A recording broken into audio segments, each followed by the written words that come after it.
I'm James, and this is my partner, Dan Barasch, and we are working on a project together called the Lowline.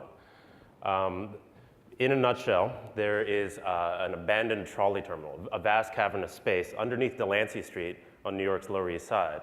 What the Lowline proposes is to use cutting-edge solar technologies to filter down natural sunlight into that lost space, and in doing so, create an underground garden, which is meant to serve as a community amenity. See if I can get this thing work. All right. So it's a project that touches on any number of fields. It's at once something that involves history, architecture, urbanism, green design, technology, engineering, but all knit together by sort of a common idea. And that idea is that with innovation and design, people like me and Dan can actually begin to make our city a little bit better. Let's come back to that in a second and start with a little game here. Does anyone have any idea who this man is? Nope? No one. Literally no one. Okay. This is Shigeru Miyamoto. And he's a pretty amazing guy, and he's best known for having invented Super Mario Brothers. Now, Super Mario Brothers is kind of widely acknowledged as being one of the greatest video games ever made. It's really very simple. It's two-dimensional. You just run through this little landscape. But in a New Yorker piece a couple of years ago, they asked Shigeru Miyamoto, what made this game so good? And his answer to it was actually kind of startling. In this game, if you sort of jump up where he's jumping up right now, or you hit a beanstalk and you can climb up into another world, or you can jump down that little tube, and all of a sudden you're in this vast underworld. And so that is to say that he's embedded in this video game this sort of sense of infinite explorability, right? And not to be too overt about the analogy, but this is something I think that finds a parallel in our cities, especially a city like New York. In any city that's grown by accretion, it's really a city that exists on top of an older city, on top of an older city, on top of an older city. And as New Yorkers, we're always sort of running around looking to make more money or looking for the next great thing. And sometimes we sort of overlook the fact that we do have such a historical city, and there are so many amazing layers to the city. And every once in a while, if you know where to look, the city will sort of peel back a layer of its onion and reveal some of her secrets to you. And so in this case, very literally, just going down a manhole cover in the middle of Atlantic Avenue will lead you into a vast subterranean tunnel, which is no longer accessible, unfortunately. More to the point, though, this is the Williamsburg Trolley Terminal, which is the Lowline site. And this is a space that is underneath Delancey Street. Tens of thousands of people drive over this every day, have no idea what's down there. And it's a space that was built between 1903 and 1908 and has all those sort of amazing historical qualities that you might expect from a space built that long ago. Now, I think the other thing to note, this is a picture from the 30s. You can sort of see some fellows with fedoras in the background. Hopefully they give you a sense of the scale of the space. And sort of this is what it looks like at present day. The space itself it was abandoned in 1948 when the automobile finally won, and the streetcars were discontinued. And it's basically been sitting down there ever since in a fairly unadulterated state. Now, just to give it a little bit of context, to the right on this image, you'll see the Williamsburg Bridge, and to the south, you'll see a series of vacant lots. This is a neighborhood that is at once probably the first neighborhood many of your ancestors first moved to when they came to America. It's where several ethnicities meet at one point, and it's also a transit node. It's where the bridge deposits people coming from Williamsburg. There are 3 subway lines that actually come immediately adjacent to this site. So we actually have this vast historic space really sitting at an incredibly significant crossroads. But at the same time, note that this is a crossroads that is really sort of empty of development. It's a bit of a sort of a barren wasteland. Now, just to sort of illustrate a point here, that neighborhood, which is sort of collectively known under the designation of CB3, is a neighborhood that is one of the least green neighborhoods in New York City, and New York City is not the greenest city in America, right? And so you could actually argue that this is one of the least green areas in the entire country. And so why is that?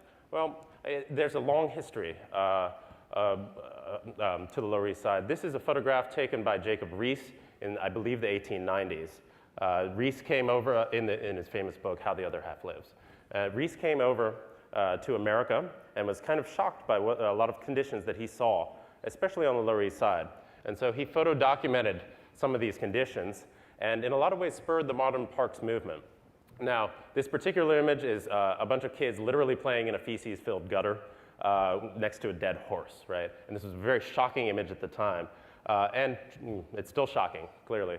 But this is to illustrate a point, that this is a neighborhood that for a lot of its history has been poor and overlooked by the powers that be. I should watch my step. The powers that be may probably be in this room. And because of that, I think that's a condition that actually carries through to our present day, right? So how do we begin to take this really essential crossroads, this cultural, this sort of rich cultural neighborhood, and maybe begin to use this space to knit it back together? Well, in our opinion, we can use design and technology to do this. So in a very brief diagrammatic fashion, what we're proposing is concentrating sunlight above the street surface, funneling it down into the space, and redistributing that light. In effect, flooding the space with natural sunlight. And when you start to do stuff like that, you can grow plants and actually use this space to create a public amenity. So having had that idea, some friends and I just actually went ahead and built one of these devices, and it works. So having sort of proved the concept, we went down to archives, MTA archives, pulled the original engineering drawings, made a 3D model of it, and inserted this technology into it. And what began to emerge was some startling results.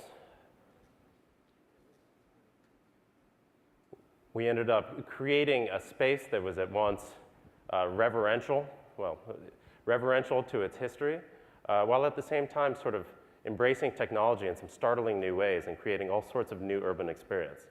So having come up with this idea, having sort of fleshed out what it might be, Dan and I began to look at ways that we might actually begin to make this thing possible.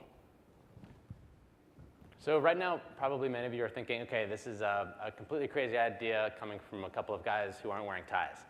And so what we set out to do and what we've been doing over the course of the last year is to take very seriously the larger questions at play and think about how we actually could build the world's first underground park. The very first thing that we did actually this year is we conducted a preliminary planning study, otherwise known as a feasibility study, with HRNA. Some of you know the firm that is an essential firm here in the city that actually helped advise and continues to advise the High Line from soup to nuts. The good news in some of the research that we really came out of that study is that there are a lot of precedents to point to in terms of what makes for a successful public space, and that a lot of the kinds of elements that we would be able to look at other public spaces in the city would actually work quite well and actually exceptionally well in this particular site on the Lower East Side, primarily because of an interest and a need for a lot of these kinds of amenities. Everything from an anchor food and beverage type of retailer to more passive forms of recreation, and the transformation of existing sort of unused space into something that would not only be a cultural magnet for the area, but also could be an important economic engine. So in measuring the benefits, which I think is a very important part of our story, we looked very closely not only at how we would be able to drive value for the Lower East Side itself, as well as for the city overall. And for the Lower East Side, this is a community that has really tremendously embraced this idea in ways big and small, from local businesses to a lot of our political leaders, for the simple reason that it does actually answer some of the questions that James raised. How could the neighborhood and the area have an additional level of open space that the community so desperately needs? How could it actually transform the economy of the Lower East Side from a space that is primarily known for places to go eat and drink into a space that it has a much more diversified economic portfolio? And I think also it has something that can be pointed to at a more global level within the city in terms of the innovative use of technology and, of course, the reuse of spaces that are currently unused. A really core component here, which we really sort of went very quickly through, is how exceptional the space actually is. It is the underground site that we're referring to as the Lowline site is the largest existing space from the streetcar era within New York City history. So there are the original cobblestone Belgian blocks, there are rail tracks that are still visible, and a range of features that would really be very fun to think about from a design perspective, preserving. That coupled with an extremely modern and technologically driven approach to the design, I think would be able to really help people to both celebrate the past and also explore the future from a technology standpoint. The next big thing that we did after we completed this study is we knew that it was very important for people to actually see with their own eyes. Many of you are probably thinking, okay, this technology sounds interesting, but does it actually work in practice? And what we knew that we needed to do was to show people visually how it could work and feel. So toward that end, we completed a Kickstarter campaign online in which we raised over $150,000 from over 3,000 donors to build a small prototype for how the space would look and feel. And so here you can see a couple of our engineers and our team in the abandoned Essex Market building, which is just adjacent to the site on Essex and Delancey Street on the Lower East Side. And essentially what you have here is a massive sort of solar canopy that we're building by hand, about to hoist it up. And you can sort of see to the right there a massive 5,000-pound Japanese maple, which we would form the centerpiece of. Well, okay, that's this is a close-up of the actual solar canopy, the dome itself. And what you see here is a 30-foot by 30-foot by 20-foot series of hundreds of hexagonal aluminum pieces which were hand-assembled and hand-hoisted to the ceiling of this market building, this abandoned space. Sunlight was then filtered in, and what you can see in the center there is the sunlight actually streaming in and being reflected upon the surface. This is actually a photograph and not an architectural rendering. And this is the final result. Again, this is actually a photograph and not an architectural rendering. We joked that it was hard, actually, to take a bad photo of this exhibit. It was really a stunning thing for everybody who came to see it. Maybe some of you were able to come and see it when it was up in September. And essentially what we have here is this solar canopy, which is distributing a beautiful quality of sunlight below the surface of this market building. On the perimeter, you can see artificial lights, which supplement the lighting structure so that as the sunlight outside would get dimmer, the artificial lights would come up and vice versa.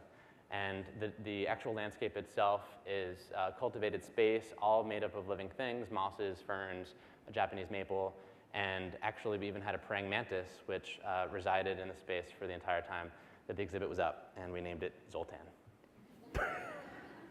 During the course of the exhibit, I think a big thing that we wanted to do was not just to have a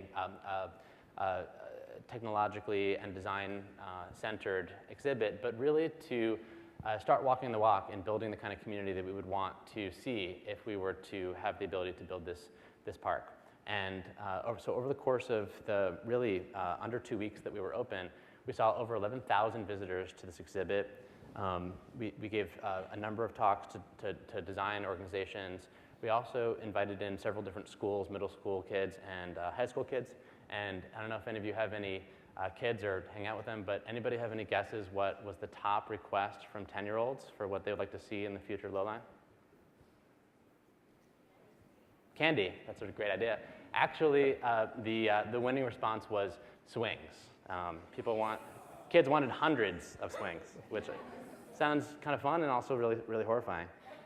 But I think we also were able to take 2 Sundays and essentially have street fairs in which we brought in some of the most popular vendors on the Lower East Side, everybody from the meatball shop to here you see Pushcart Coffee. And what we were able to see is people actually hanging out. People came, they gathered around the space and wanted to spend time. It was an enjoyable space. And it also sort of bolstered, I think, our feeling not only that the technology works, the science works, it's possible to keep green things alive in conditions of lighting such as this, but also that it would be popular and probably monetizable as well. So I know we don't have a ton of time to share with you a lot of the other things that we're doing, But I think what I would like to close with is just that our name actually borrows from the High Line. It was actually a nickname that was given to us by our supporters. We didn't necessarily even pick it, but when we would go out and talk about the idea, people would say, oh, it's kind of like a Lowline, and the name kind of stuck. So that's something that we're really proud of. We're honored to be in the same category, but what I thought I would do is just share one last story, which is that I believe we were actually in Chicago sharing this idea with folks out there, hearing about enthusiasm in Chicago for the idea. And we learned about a competition, a design competition in London, which actually was being judged by the co-founders of the High Line.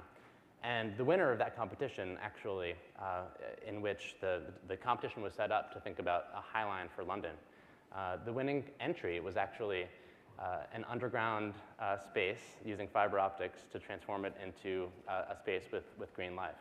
So it's something that we were very flattered to hear, and we also think that's emblematic of the fact that the idea that we have is something that hopefully is transformative for a neighborhood, but also transformative on a more global scale in making people think more differently about the value underground. So thanks very much. Thanks to Vin and Municipal Art Society for having me.